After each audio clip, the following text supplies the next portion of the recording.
Icewear Vezzo. Train God, yes, sir. All the way from D-Town, Detroit. Yes, sir. From the 6, man, from the east side. Yes, sir. You know what I mean? Welcome, man. Man, it's all love. We had a little bit of conversation off, before the cameras were rolling. And I think I want to jump into that, man, because it's such a relevant topic right now. The coronavirus. Yeah. I was telling you how I just went to a college basketball game with my pops. Yeah. In the Charlotte, North Carolina area. Went to Clemson to be exact, to see Clemson's last home game against Georgia Tech. At the time, I didn't realize. Obviously the coronavirus last week was already in full effect, but I may have seen, one of the last college basketball games that we're going to see for a while in person. I believe to next year. As of today, and depending on when y'all are watching this, I'll let y'all do the math on the dates. As of today, the NCAA decided that there's not going to be any fans, no media, and we were talking about you had your idea of how it's going to be for the players. Yeah, it's going to be lazy, I think. I know so. You gave a good example. I asked you, how would you be, on stage performing and no crowd? I'd be lazy. I wouldn't be able to get my all. I don't have no. If it was me, I wouldn't feel like I have nothing to perform for. You know what I'm saying? Like it ain't nobody there rooting. Ain't nobody. Hey, maybe that's why I get lazy every day I'm on the air. Nobody's up in here cheering for me, man. I need y'all to cheer. Make some noise in the studio. Hey, no, look though. You know, energy transfer. It does. No, but look though. See the difference. I gotta conjure up that. Yeah, you gotta. Yeah, exactly. You gotta. That energy just it transfers. You gave a good example a minute ago about being in the gym. Yeah, well, no, like if you working out by yourself in the gym, you're not gonna go hard. But if you working out with somebody like a trainer or one of the homies or something, then you gonna give it your all. Y'all gonna turn up because y'all energy, y'all feeding off each other, y'all building each other up, y'all rooting for each other. But when it's just you going to do 10 reps. Man, I'm out there. I'm gone, man. I don't feel like I do it all the time, man. For real. Yeah, you go to the gym. Get there. It's happened to me too, man. You get there. I feel like you're gonna see a lot more anger and attitudes too, as well, because by the fans not being there, they know they getting watched, that they on TV, but I think it's gonna slip a few times. You're gonna get to see how they really interact with each other as if they was at practice. That's when them real relationships come out. Yeah. You're gonna get to see, he really rock with him, or this how they play with each other or against each other. You know what I mean? They may forget the cameras on. They gonna forget. I believe they is.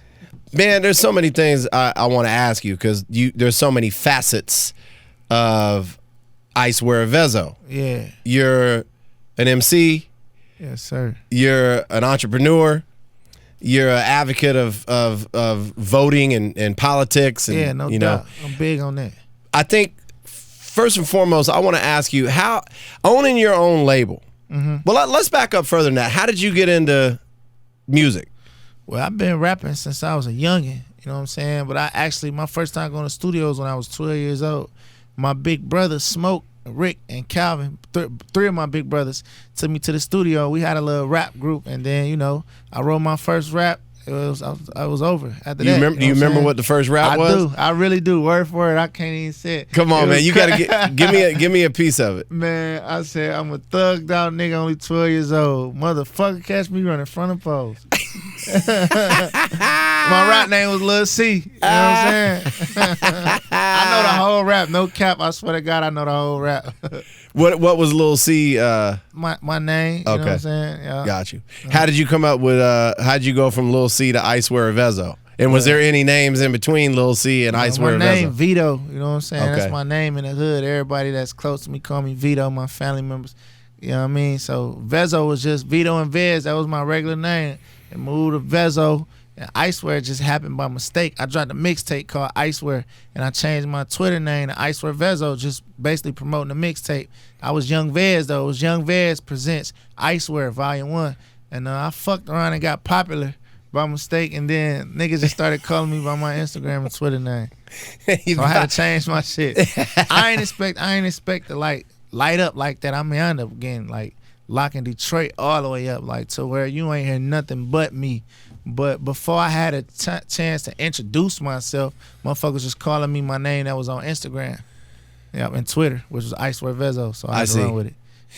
It's interesting to hear that, because you hear stories about, and we see people every day that are trying so hard. They're trying to get a name. They're trying to, they're thirsty. They're trying to get on. And it seems like a lot of the time, because I can relate a little bit. People ask me about my story as a DJ a lot. And I tell them, I said, I don't know how it happened. It just happened. Because I think, and you're a testament to that in what you just said. You're just grinding so hard. Yeah, just grinding. It's man. A natural thing. Yeah. Some people have it, some people don't, and all of a sudden, before you know it, you're like, man, I got lit. People asking me about doing this and doing that. You pay for shows, versus all. You know what I'm saying? What I do want to ask you is, looking back in hindsight, what was the one thing, if you had to pick, that you did that you felt like you couldn't have done without, and it wouldn't have got you where you're at right now if you would have neglected that particular thing? Like, what was it? What was that? Going to the strip club, because that's what did it. You know what I'm saying? I was getting money, bro. Like, niggas always say, hey, I was rich, I was getting money. Everybody say that, but this is my truth. I was getting money, at the age of 19 and 20 and 21, you know what I'm saying? So when I was 21, I popped off.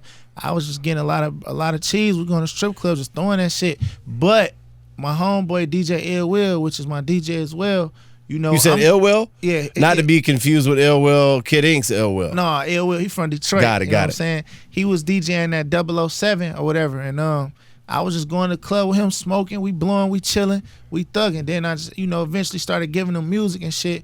He like, man, start throwing money, start raining. You got it, just throw your money and to your song, and it's gonna catch on. I started doing that shit. Then eventually he like, you know what?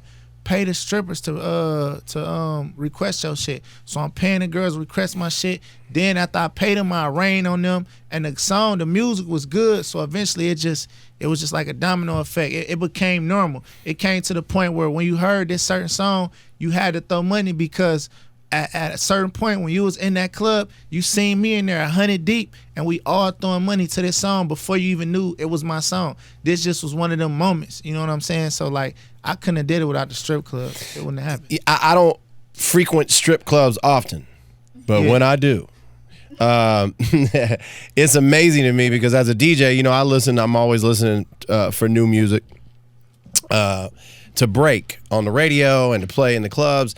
And when I do go to strip clubs, it's amazing to me that I realize, like, how do I not know that? What is this shit? It's a different world. Yeah. And I got buddies, some of the homies DJ in strip clubs, and it's just amazing to me, the world of strip clubs. I was in Dallas, and I've been to a strip club since.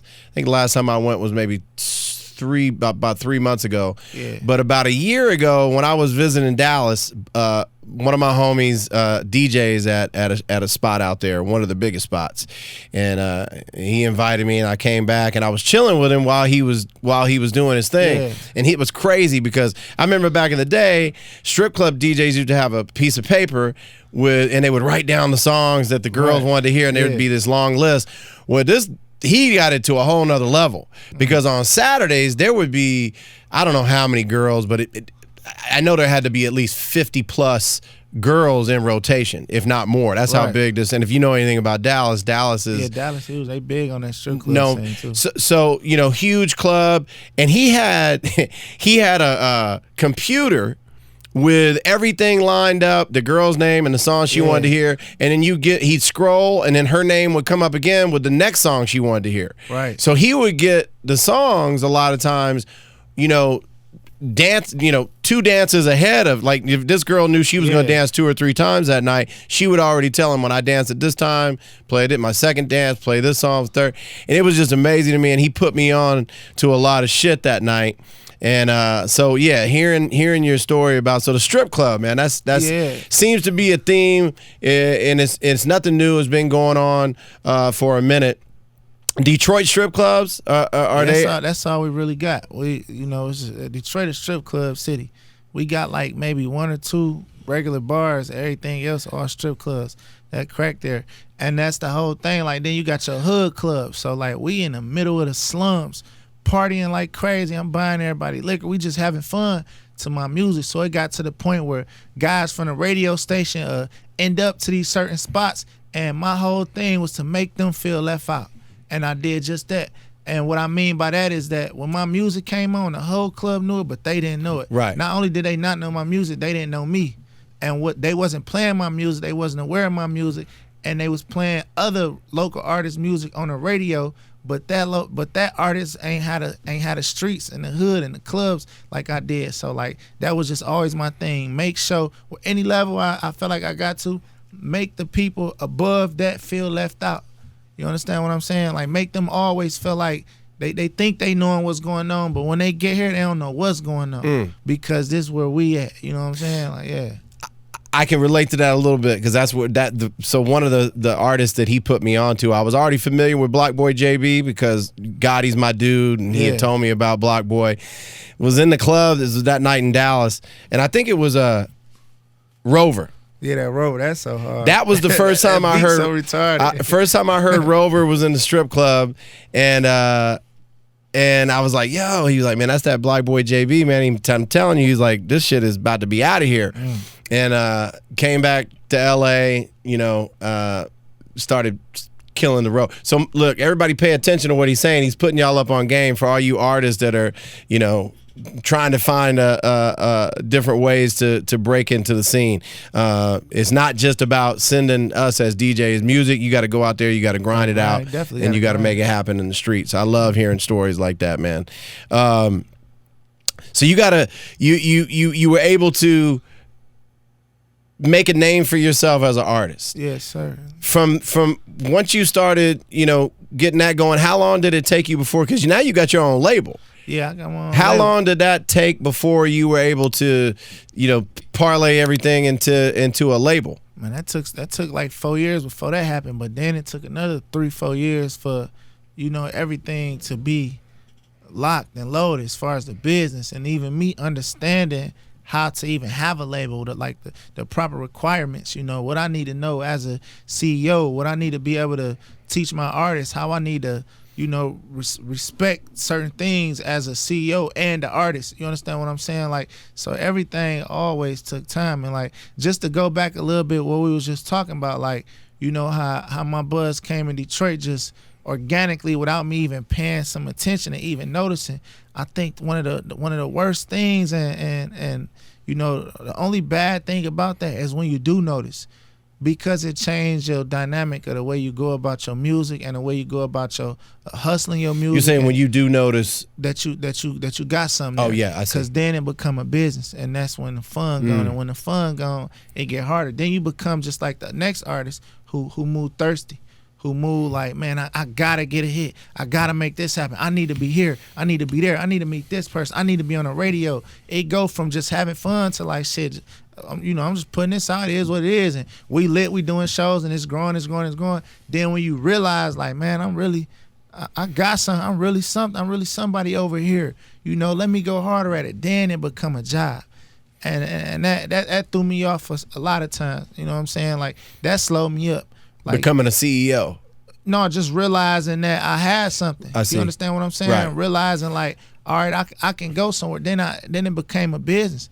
Then it's like I'm trying to make a good song. I'm trying to make a hit. I'm trying to. You were conscious, kind of finding yourself being conscious of it. Then it was like them same people I wanted to feel left out.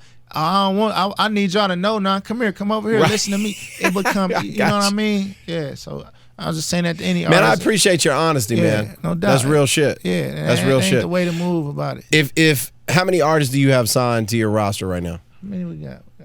Five artists. Yeah. If some of them were here right now, what would they say about Icewear Vezzo as a CEO? I don't interfere with their creativity, but I don't let them just do anything.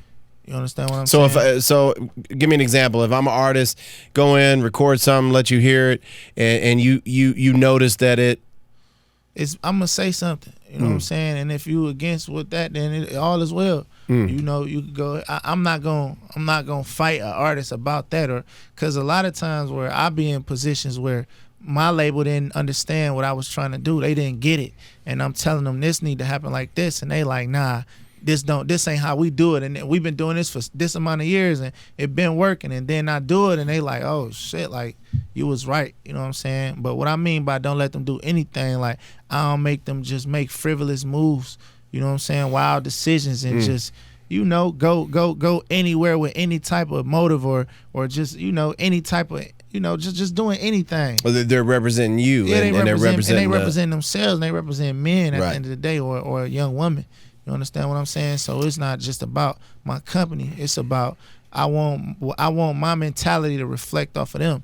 So if I know better and I look like I know better, then obviously these are the people I'm teaching. But if they not reflecting that, physically and mentally, then it means I'm not teaching the right thing. You understand what I'm saying? So I want them to look like I want them to look like I know what I'm talking about, or I know what I'm doing mentally as a man and as a person.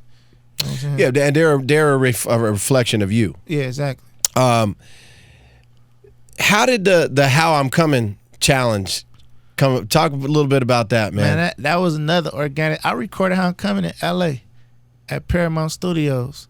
Yeah, me and my dog. I'm very familiar. Yeah, that challenge just happened organically. I shot the video, put the song out. A couple people in my comments like, man, this beat hard, man. Like, that's how you coming. Like, let me tell you how I'm coming. Like, just doing. I'm like, everybody wanted to give their rendition of how they're coming. Because every time I rap, I say I come this or I been and came that. But like one dude coming like, man, I feel that verse, but I can't relate to how you coming. Like, what about how I'm coming? You know what I'm saying? I'm like, you know what? I'm gonna give you that opportunity, and it took off. I can honestly say like that was the first challenge I seen where somebody put their beat out there and let people rap to it with them on us. I ain't seen that. I haven't seen that until then. Not like nobody copying, but no, I know what you mean. I've never seen that. And then normally I know the second person to do it was Nicki Minaj. Did it a little bit after me. Then everybody do it now. Like that was the first time. I never seen nobody say I'm about to put my beat on the internet, leave my verse on there, let y'all rap on it, and I'm gonna repost it. I never seen that. What did Nicki do it to? Well, she had a challenge. What challenge? What was that? Yeah, what was the Nicki Minaj challenge, Shirley? Megatron. Yeah. That's dope. She did it probably like 3 weeks after that. It went so crazy, man. Like it went crazy. That's how I got a free verse from G Herbo. And made it back to him. He did the challenge, so I posted it up. And he DM'd me like, man, gang, I'm trying to really do that song though. Come down to the rack. I don't want nothing. I don't want $1. I went down, I took advantage of that. You know what I mean? What did talk about a little bit of slang, like what up though? Yeah. It's on the floor. It's on the floor. I'm sick. Yeah, I'm sick. Yeah. So I've heard all these like people say what up though. I mean, we've always said that over the years, but y'all may have a different. Is there a different term meaning to it in Detroit? Though, but I mean, like it's on the floor and I'm sick mean a different meaning. If I say it's on the floor, what is it? That mean like it's on the floor. We locked 10 toes down? No, that mean like for instance, right? If you like making it rain? No, it's like this. Like for instance, you like, all right, when we get done with this interview, Vezzo pull up to the studio. I'm like, bet it's on the floor. It's on the floor. Oh, I see. That's confirmation.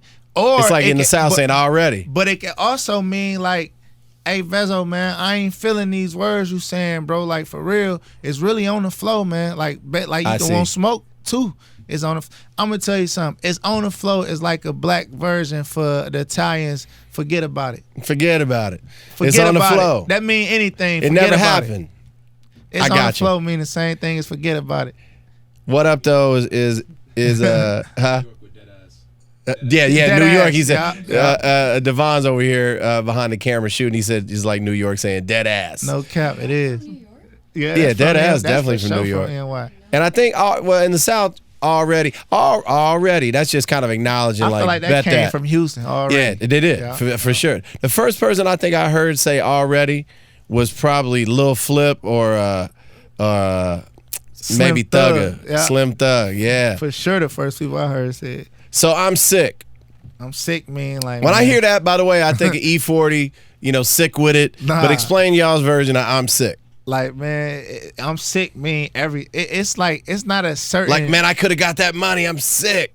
It mean that, but it also mean like sarcastic. Like for instance, like if Nell pants was dirty or something, I'm sick she can't dirty jeans. You know what I'm saying? So it's just like it's sarcasm at the same time. Or it's like, damn, I'm sick. I missed my flight. You feel me? Or I see. Or like I'm sick. The coronavirus going crazy. Like shit like that. It mean everything. Yeah. I was about to make a joke about that. It don't mean you have coronavirus. But let's discuss that a little more. Everybody's tripping on coronavirus. Are you worried at all about as this thing seems to, increasingly get worse? Do you think it's all what they're saying it is? I definitely think it's all what they saying is, but I think you have to meet certain requirements for it to be able to, you know what I mean? Like, I don't think we know all our facts. Coronavirus been out for years. It's nothing new. Like, it's even on the back of Lysol. You can look on the back of a Lysol can.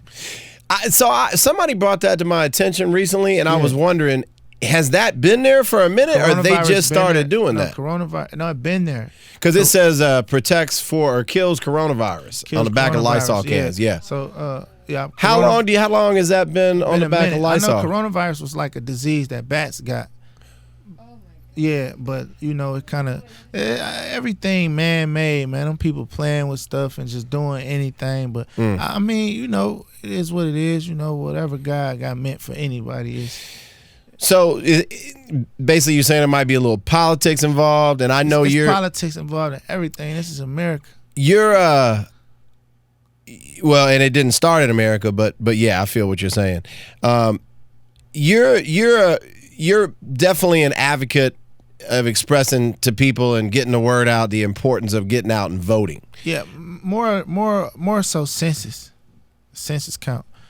I don't think our community understand how important it is to get out and be counted, because the census that determines the amount of funding that the government give to your city and your state or whatever, and it also determines the amount of people that can be involved with like the Congress and all that type of stuff.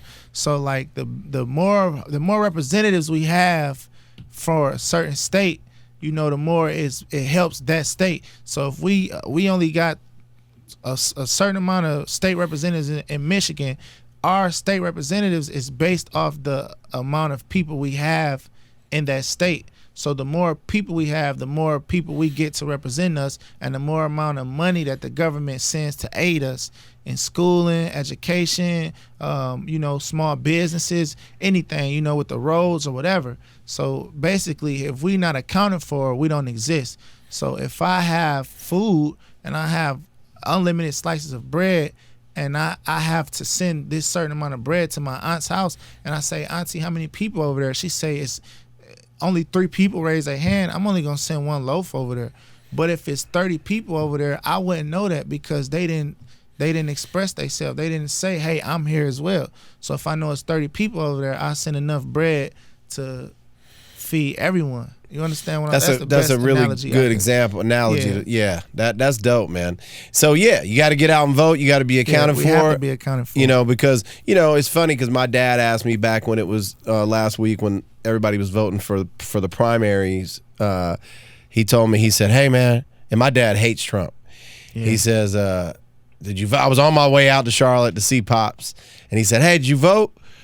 And I said, man, nah, I didn't. Yeah, I didn't vote during the primaries. And he said, man, don't let me hear you complain no more about Trump. He's like, you can hear me bitch about it, but don't, And he was adamant about, no doubt. But he's got a lot of good points. But yeah, man, it is important to it's everything in numbers, man. You gotta move in numbers, and exactly.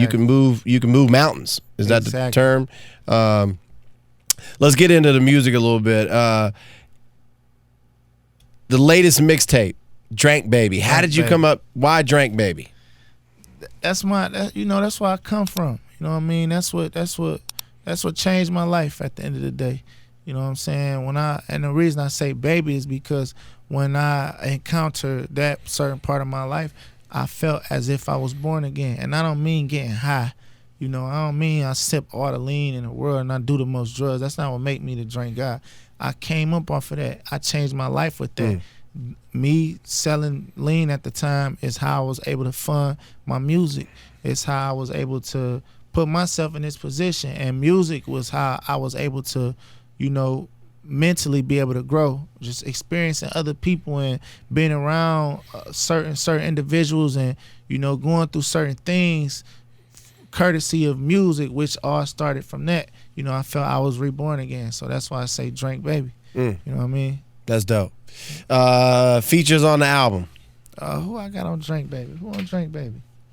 I got Yo Gotti on there, Days Loaf, G Herbo. Who else? Is that it? That's it on there. Yo Gotti, Days Loaf, and G Herbo, y'all. Who is in the future somebody you really look to work with? Future, no doubt. One of my favorite rappers. That's dope. Yeah, that's dope. Yeah, he changed the game, man. He did. He changed the game. And Lil Wayne and Chief Keef, they changed the game. I got a song you can have. I never used it. I got a verse with Future, never used it. And my boys to this day, they don't understand it. But I never, when we recorded the song, and this was 3 years ago, it's funny because I went back and listened to the song the other day, and I'm like, man, that shit was kind of hot. But at the time, I'm my own worst critic. Yeah, own worst critic. It's a story. That just worst part about my being is that I tend to be. Anyway, I won't get into all that. But I got a Future song. Man, I need to hear that, man. I got a Future song for you, man.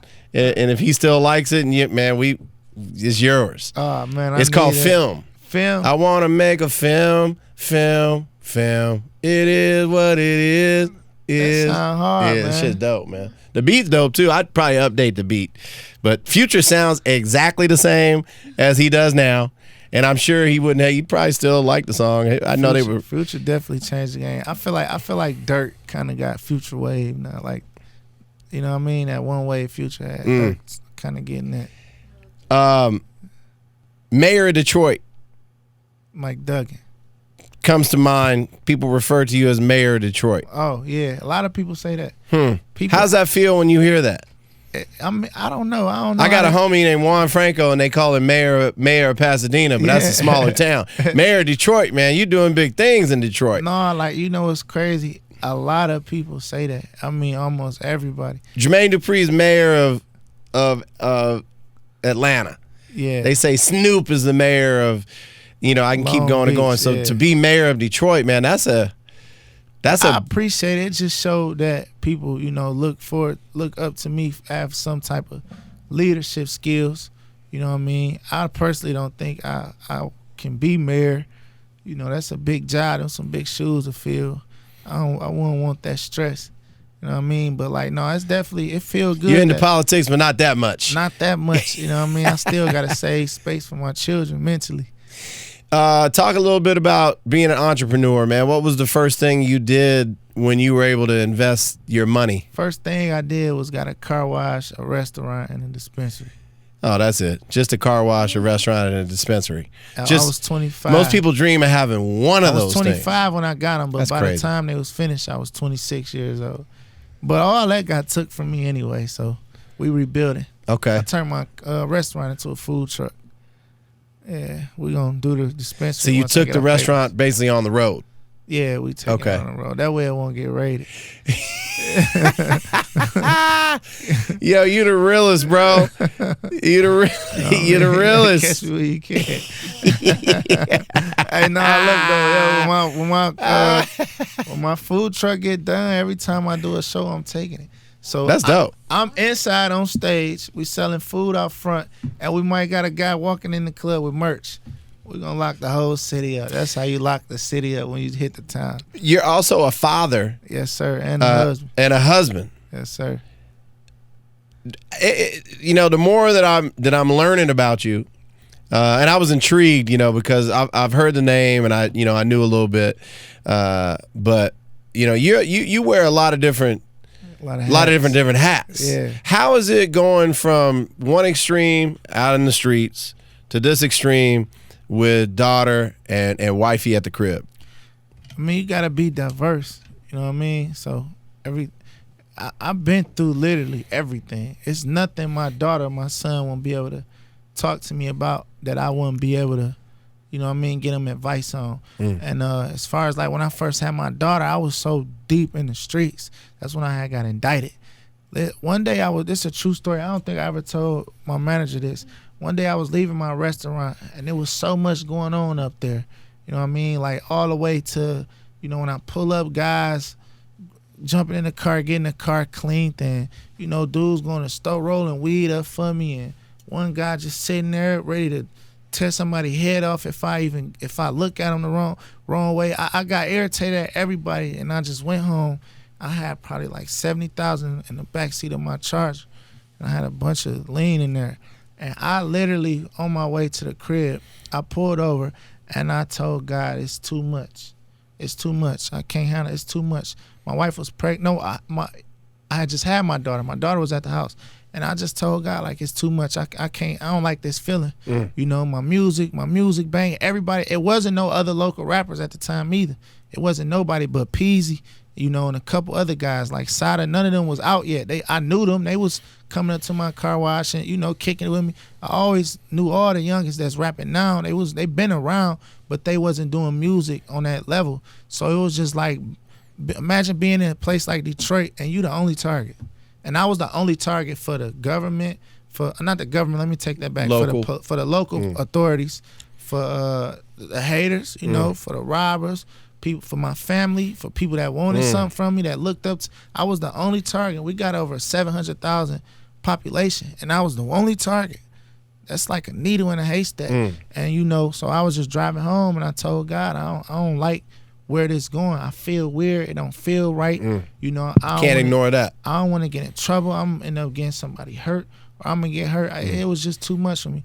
Wallahi, on my children, I got indicted a week after that, and I lost everything, and I went to prison, and I felt so good. I felt so good in jail. It was like a weight off your shoulders. I wasn't supposed to go to jail. I could have pushed my date back a couple months, but at one point I had text my lawyer like, "Can I go in?" It was still too much. I'm like, I want to go to jail, bro. Let me tell you. So I'll share something with you because you can't ignore stuff like that, you know, and we tend to try to, as men, you know, push forward, push through it. And, you know, that little voice, we tend to ignore it. I was signed to Def Jam. JD signed me to Def Jam. And Khaled and I were coming up around the same time. And came out with a big song, "Get Buckin' Here," featuring Diddy and Lil Jon and Luda and Akon. Amazing. Song blew up, took me around the world. Came out with a second single with Kanye, Fab, JD, and Neo on the hook. Had another hit. And mind you, I'm on the radio in LA. I'm a DJ. I'm breaking records here. And it was already tough for me because, you know, I would get those calls, you know what I mean? Like, I was juggling the politics of a big radio station and a big market, and also, you know, the street politics. Yes, and just when I thought it couldn't get heavier for me, I blow up as a DJ, producer, get a big deal with Def Jam, and then it got tougher. And I remember having those thoughts because I was dealing with a lot of shit. And you know, you mentioned haters, you mentioned people that they think that you can do more for them than you really can. Got more than what you got. You know and I remember one day I was like, man, I don't know if I can handle this. Like a couple weeks later, I found out that Def Jam was going through some changes, and JD was pulling out. Because I was signed to Island Def Jam, but, you know, I was really down with So Def. You know, JD's been my dude back in the day. We damn near grew up together. And, you know, I wasn't even disappointed. Yeah. Because he was like, man, Fel, we're gonna take So Def somewhere else. We're gonna take it over here and And I remember, but you wasn't even tripping. And you wonder why, crazy, like I got a song with Future. I got songs with Rick Ross. I found a song the other day with Tank on the hook. I was in my laptop looking at shit the other day. This was just a couple days ago. And I think another one, I mean, I can keep going. Paul Wall. I got just all these songs I never used. Some of them from back a little further, but what I found myself doing is I was still recording, but I just wasn't really. I was finding reasons to not. I was being my own worst enemy. sometimes you just gotta hit that reset button. But yeah, so you know, and I but I can relate a little bit, man. And I guess I said all that to say this. Listen, you can't ignore that voice. Everything happens for a reason. Yes, sir. You know, hit the reset button, as my dog says, and you know, you'll be surprised what happens. Change is good. It gives you a time to reflect. You had some time to reflect. Yeah. How long were you on vacation? I was only there for 18 months. That's enough. It wasn't even about that. It was just, I literally was mentally prepared to lose everything, which I lost everything, and I was okay with that. I was fine with losing everything I had to my name, but I didn't lose myself. You understand what I'm saying? So it was either lose everything or lose myself.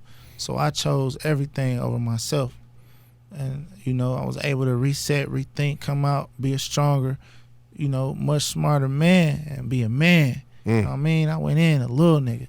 I came out a man mentally. You know, I'm prepared. You know, I don't think I would have to hit a reset button again.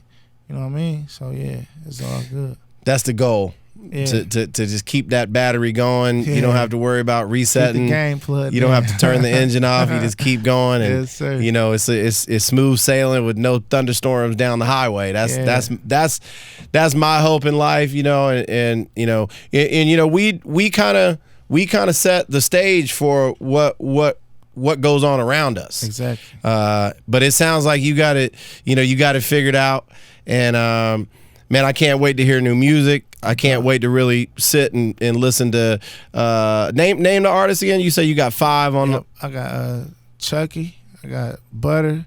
I got Narco. Who else? Female artists. You say who? Yeah, I got Rockkine. And who else?